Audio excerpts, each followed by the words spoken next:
I spent the morning starting work building the former here, and it's gone quite well really. The big difficulty about doing this job on a stone chimney is that nothing is square or even, and that includes finding a way to fix the former onto the actual stonework of the chimney. My plan was to put 2 bits of wood on each corner and then put a ratchet strap around it, tighten the whole thing up and clamp the 8 bits of wood on each corner to go off of that.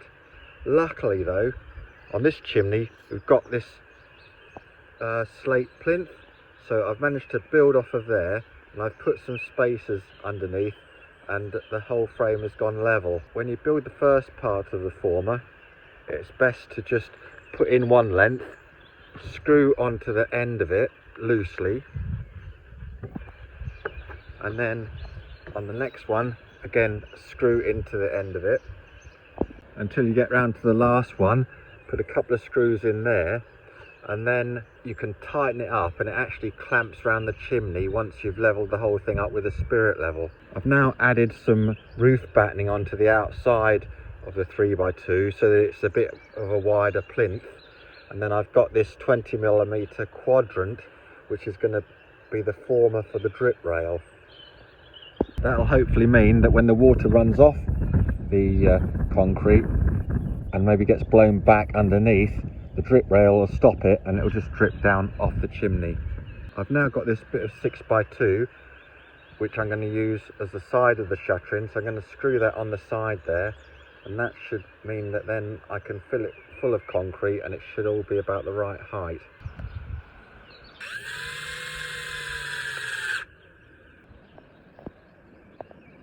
Well, I'm fairly happy that the former is solidly in place and nice and level. The next problem is that because of the uneven stones, there's several holes around the back. If I fill it full of concrete, it's going to be loads of concrete dripping through there. A special hack that I saw on YouTube yesterday was to put loft insulation in there. Yeah, so that didn't take long. Used a pair of gloves so I didn't get itchy fingers, and the rock wall's gone in there really nicely.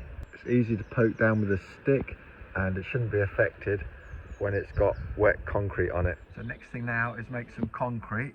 I've put some ballast in there with a 5-to-1 mix with some cement, and I'm just going to get some water and put the waterproofer solution into that, and then mix up a first batch of concrete. It's going to be a fairly wet one just so that it can get into all the corners and things to start with.